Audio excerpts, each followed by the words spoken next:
Did Bhagwan Sri Ram consume meat in Sri Ramayanam? Well, at the very outset, this topic sounds very trivial and waste of time. I do agree to a certain extent. Yes, it's a very trivial topic. But at the same time, if we look at from a different perspective, this topic is of great importance, which I'll explain in the later part of this video. There are many slokas in Sri Ramayanam which demonstrate that Bhagwan Sri Ram consumed meat, and there are some slokas which at the outset give you a vibe that he did not consume meat. Now, people conveniently choose the slokas selectively that suits their narrative or their opinion, irrespective of what the truth was. And that's a very unfortunate thing. So to set this, I already made a video in Telugu and English explaining clearly in terms of how, when and under what circumstances Bhagwan Sri Ram did consume meat. That's all done. Now why am I making the second part is for a very simple reason. There are certain people, a lot of them in fact, who oppose the idea of, or rather the fact of, Bhagwan Sri Ram consuming meat, and they bring in the character of Bhagwan Sri Ram as a collateral to this argument. It's like Rama never lied in his life, so they show certain slokas and say that he never consumed meat. It's not a logical argument. I'll explain it a little better once we get into the video, so let's get started right away. Now this sloka is the central topic of discussion for this video, because this sloka is used as an argument to say that Bhagwan Sri Ram never consumed meat, because these are the words that Rama said to his mother Kausalya before going to Vanavas. Now let us see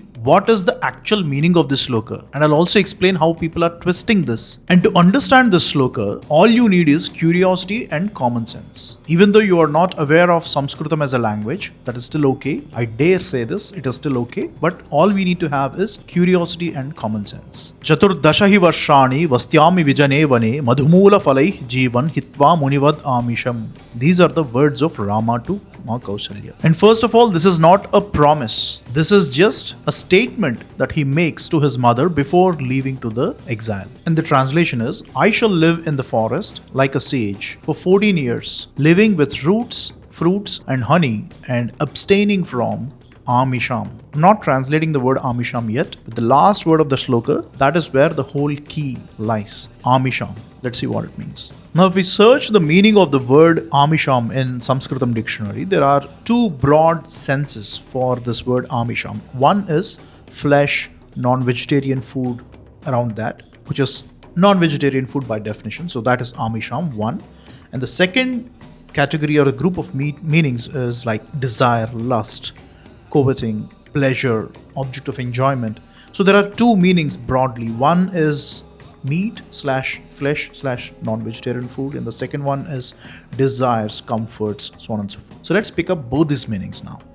Now if we substitute these two meanings, Amisham is equal to meat and Amisham is equal to desires. This is how the sloka would sound like. If Amisham is equal to meat, then I will live in the forest for 14 years by eating fruits, roots and honey. I will live like a sage by renouncing meat. The last three words, Hitva Munivad Amisham. I will live like a sage by renouncing meat. Now on the flip side, if you take the word Amisham as equal to desires, then it would sound like, I will live in the forest for 14 years by eating fruits and roots and honey.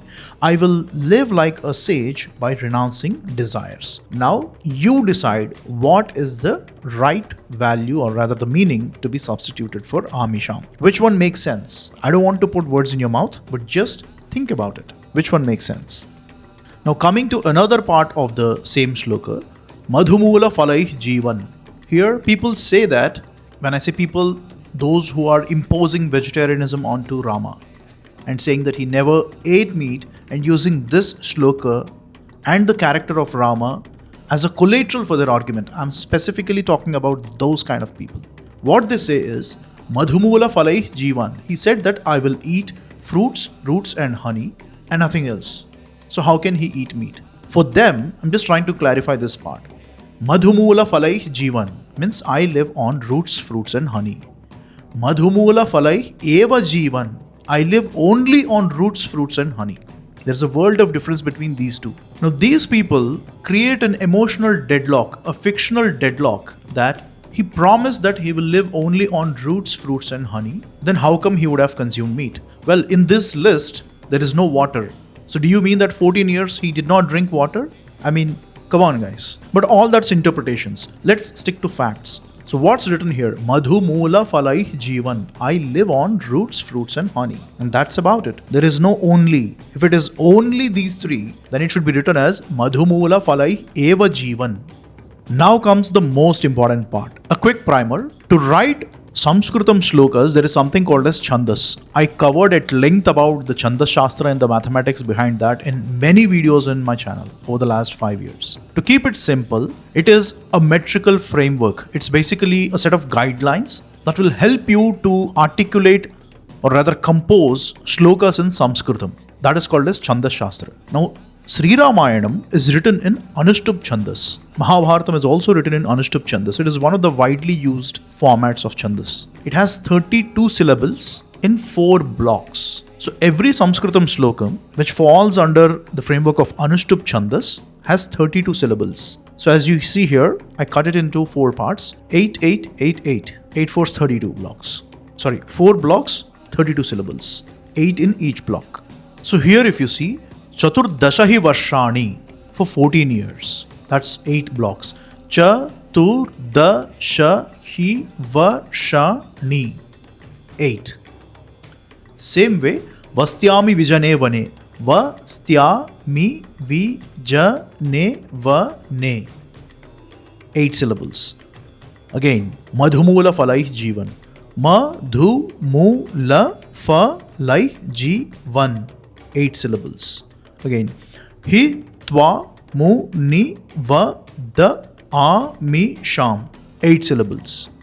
Now the thing with Anushtup Chandas is each block of 8 syllables has its own meaning. Now if you see here, Chaturdashahi Varshani is for 14 years.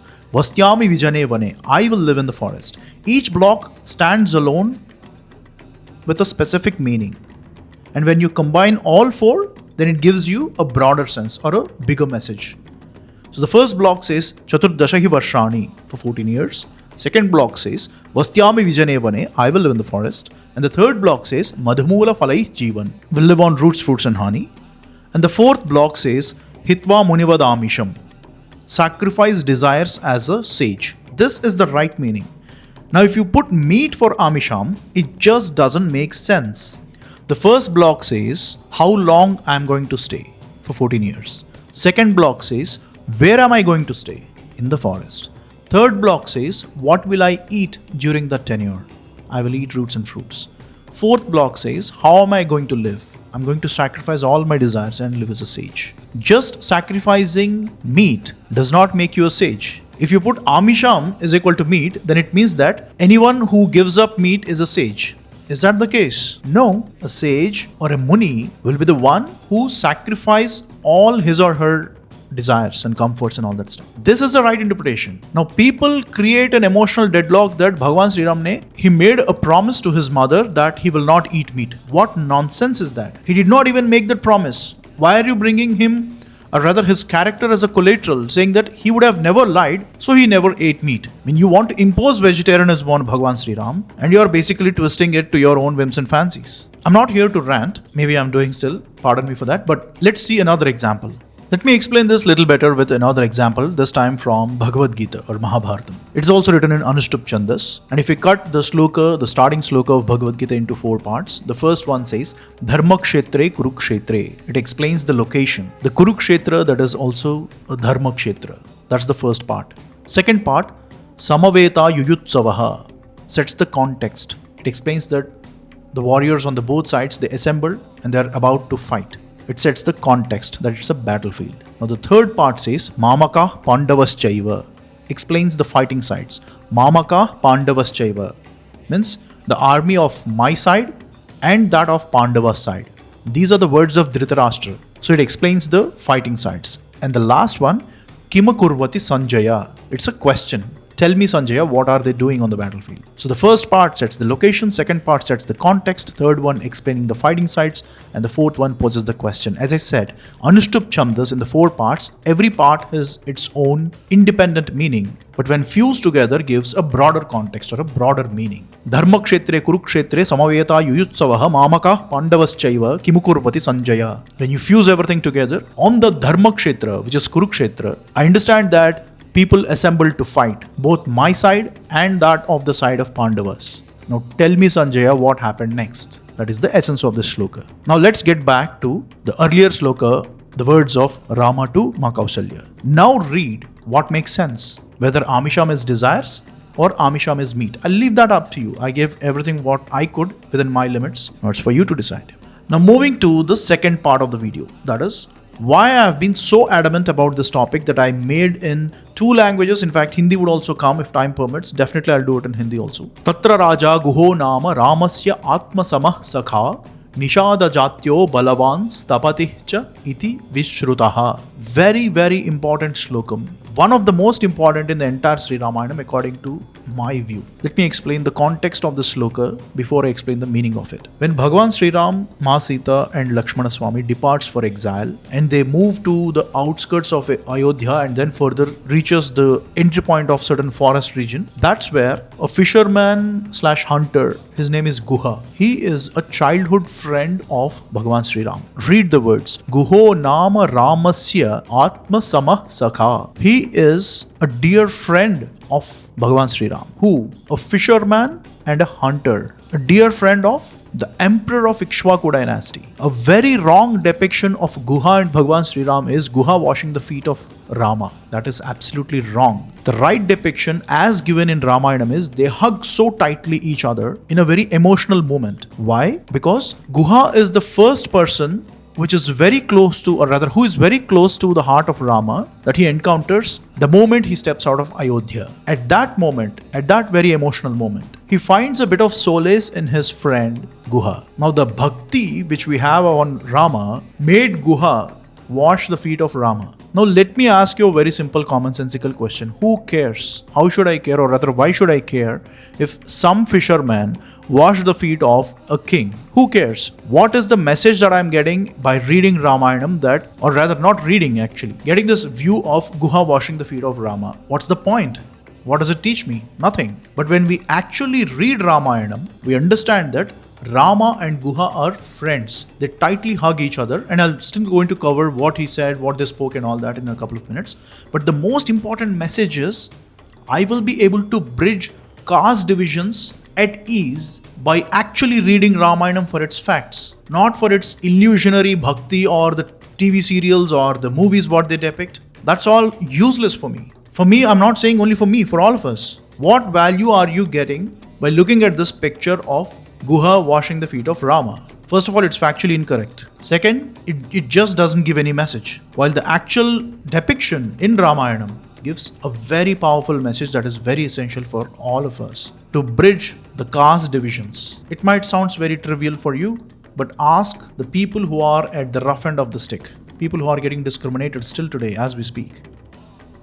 Now, how is the topic of Guha connected with Bhagavan Sri Ram eating meat or not? Let me explain. I did this to a certain extent in the previous video, but just for a quick touch and go. Guha, the king of Nishadas, took fish, meat and honey as an offering and approached Bharata. This is actually not to Rama, but to Bharata, who comes after Rama. To him, Guha offers fish, meat and honey as food, as a respect, because he's also king, right? Bharata. So it is not directly mentioned that he offered it to Rama, but if he is offering it to Bharata, because this is basically a royal feast, it is the best that you can offer to your guest. So it is quite obvious that he would have offered definitely the same thing. But the depiction is slightly different. It is called as Bhakshya, Bhojya, Lehya, Choshya. But coming to the point, Guha offers fish, meat and honey to Bharata and also to Rama. And Rama declines the food offered by Guha. Now the people who impose vegetarianism onto Rama, what they say is, yes, Guha might have offered meat,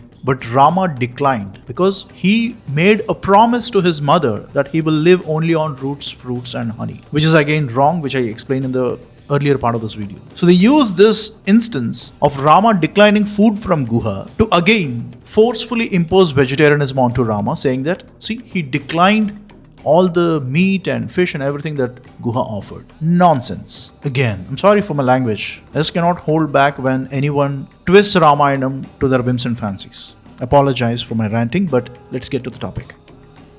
Now, how is the topic of Guha connected with Bhagavan Sri Ram eating meat or not? Let me explain. I did this to a certain extent in the previous video, but just for a quick touch and go. Guha, the king of Nishadas, took fish, meat and honey as an offering and approached Bharata. This is actually not to Rama, but to Bharata, who comes after Rama. To him, Guha offers fish, meat and honey as food, as a respect, because he is also king, right? Bharata. So it is not directly mentioned that he offered it to Rama, but if he is offering it to Bharata, because this is basically a royal feast, it is the best that you can offer to your guest. So it is quite obvious that he would have offered definitely the same thing. But the depiction is slightly different. It is called as Bhakshya, Bhojya, Lehya, Choshya. But coming to the point, Guha offers fish, meat and honey to Bharata and also to Rama. And Rama declines the food offered by Guha. Now the people who impose vegetarianism onto Rama, what they say is, yes, Guha might have offered meat, but Rama declined because he made a promise to his mother that he will live only on roots, fruits and honey, which is again wrong, which I explained in the earlier part of this video. So they use this instance of Rama declining food from Guha to again forcefully impose vegetarianism onto Rama, saying that, see, he declined all the meat and fish and everything that Guha offered. Nonsense. Again, I'm sorry for my language. I just cannot hold back when anyone twists Ramayanam to their whims and fancies. Apologize for my ranting, but let's get to the topic. Now, one sloka took us almost 20 minutes. In the previous video, I explained each and every sloka word by word in terms of which all circumstances did Rama, Ma Sita and Lakshmana consumed meat. If you're interested, you can watch. Another example is when they performed their Griha Pravesham, how they offered meat as part of the Vedic ritual back then. And also a quick side note, the vegetarianism as a topic, it emerges more, or rather takes a turn in Mahabharata. That's when there will be a lot of inclination, in fact there is a lot of inclination in Mahabharata towards vegetarianism, abstaining from meat. That shift you can observe only in Mahabharata, from the times of Mahabharata. But in Ramayanam, it is very much part of the normal diet, and in fact it is very much part of the Vedic rituals as well. Having said that, I'm not saying today meat is used in Vedic rituals. No, that's not my point. Today it is absolutely forbidden according to the Dharma Shastras that we are following for Kali Yuga, or the Agama Shastras. It is forbidden, but we cannot and we should not disagree the truth that meat was part of the Vedic rituals back then in Sri Ramayana. Anybody who says that this is prakshipt, my simple question to them is, why is not the slokam of Rama killing Ravana is not prakshipt? On what basis are you saying that this is prakshipt and that is not? Come on. Let's have a bit of common sense. So anyway, done with that. And in the previous video, I also explained about how Ma Sita offered Mamsodaram, or rice cooked with meat, to Ma Ganga while going to their exile. Suragata Sahasrena Mamsa Bhutodanena cha. This is also another very important reference about meat consumption and meat offering as part of the rituals back then. And on a side note, I already explained, I think in the previous video, Mamsodaram is one of the oldest references of what we call today as biryani. So yeah, biryani is very much native to Bharat. You can find its references in Vedas as well as in Ramayana. I explained all that in the History of Food documentary, a very detailed one if you're interested. Another quick side note, rather an important one. In the previous video when I was explaining about every sloka where meat consumption is present in Valmiki Ramayanam, people were saying that, okay, where you have picked up all these wrong translations, or these slokas were never present, all the sorts of things. My simple answer for all those people is, it's quite simple guys. Just pick up Baroda Critical Edition or any Valmiki Ramayanam which has full Sanskritam shlokas. The slokas are present in all of them. So if you want to know the truth, first thing is to open eyes. We need to stop closing our eyes and imagining things which suits our opinions. All these slokas on meat consumption are present in Baroda Critical Edition. And for that matter, Gita Press or any Valmiki Ramayanam where you have the complete slokas, you will find all those references that I provided in this video and also in the previous one. So let me end this video with something very valuable for all of us. People were saying that he made a promise that he will not eat meat. That is first of all not a promise, and that's a wrong interpretation like I already explained. But Bhagavan Sri Ram made a promise in the entire Ramayanam. There is one very important promise he made. Sakrudeva prapannaya tavasmiti cha yachate abhayam sarva bhutebhyo datamyetad vratam mama. And the translation is, whoever surrenders to me even once, saying, I am yours, Rama. I grant them complete fearlessness from all beings. This is my eternal vow. This is the promise made by Bhagavan Sri Ram. He never made a promise that I will not eat meat or any other such trivial aspects. Sakrudeva prapannaya tavasmiti cha yachate abhayam sarva bhutebhyo dadamyetad vratam mama. Mamnu sharanu ardhinchina ye pranikaina nenu rakshanaga nilabadatan. I'll leave you with that. As always, thanks for watching. Jai Shri Ram.